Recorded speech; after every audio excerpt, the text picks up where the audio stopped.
తెలంగాణలో భారత రాష్ట్ర సమితి పాలన దేశ చరిత్రలోనే సువర్ణ అధ్యాయమని మాజీ మంత్రి బీఆర్ఎస్ వర్కింగ్ ప్రెసిడెంట్ కేటీఆర్ పేర్కొన్నారు.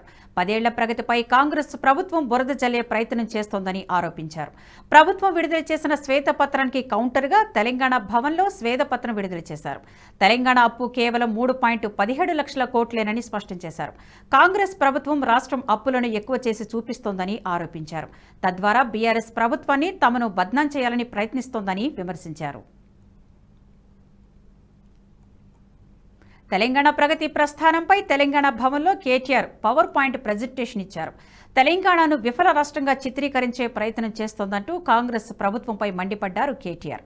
ఉమ్మడి రాష్ట్రంలో తెలంగాణ ప్రాంతాన్ని ఇదే కాంగ్రెస్ నేతలు విధ్వంసం చేశారని ఆరోపించారు. విధ్వంసం నుంచి వికాసం వైపు రాష్ట్రాన్ని నడిపించిన బీఆర్ఎస్ పార్టీపై తప్పుడు ప్రచారం చేస్తున్నారని విమర్శించారు. శ్వేతపత్రాల పేరుతో ప్రజలను తప్పుదోవ పట్టించే ప్రయత్నం చేస్తున్నట్లు ఆరోపించారు. కాంగ్రెస్ ప్రభుత్వం శ్వేతపత్రంలో పేర్కొన్న అప్పుల గురించి ప్రస్తావించిన కేటీఆర్, తెలంగాణ మొత్తం అప్పులు 6,71,757 కోట్లని చెప్పడం పూర్తిగా అబద్దమని కేటీఆర్ అన్నారు.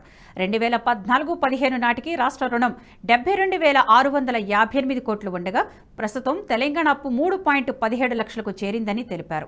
బీఆర్ఎస్ ప్రభుత్వ హయాంలో చేసిన అప్పులను, జరిగిన అభివృద్ధిని పోల్చి చూడాలని హితవు పలికారు.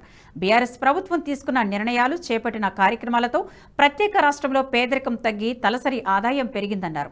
2013లో తెలంగాణ ప్రాంతంలో పేదరికం 21% ఉండగా 2023 నాటికి ప్రత్యేక రాష్ట్రంలో పేదరికం 5%కి తగ్గిందన్నారు.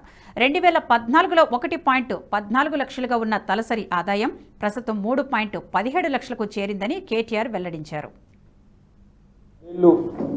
ప్రజలు మాకు అవకాశం ఇచ్చినప్పుడు ఏం జరిగింది, ఎట్లా జరిగింది, ఇవన్నీ చెప్పవలసిన బాధ్యత, ప్రజలకు వివరించవలసిన బాధ్యత మా మీద ఉన్నది. కాబట్టే ఈరోజు ఈ శ్వేతపత్రాన్ని, ఈ 10 ఏళ్ళు చెమటోడ్చి రక్తాన్ని రంగరించి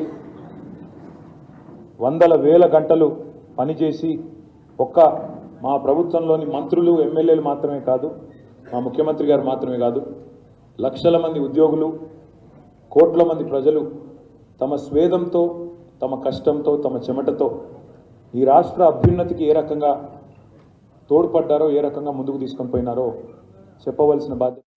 ఈ వీడియో మీకు నచ్చినట్టయితే లైక్ చేయండి, 10 మందికి షేర్ చేయండి. అలాగే కామెంట్ల రూపంలో మీ అభిప్రాయాలను మాతో పంచుకోండి. Nationalist hub group of channels ను సబ్స్క్రైబ్ చేసుకుని తెలుగునాట జాతీయవాద జర్నలిజాన్ని ప్రోత్సహించండి. ఈ వీడియో కింద ఉన్న బెల్ ఐకాన్ పై క్లిక్ చేయడం మర్చిపోవద్దు.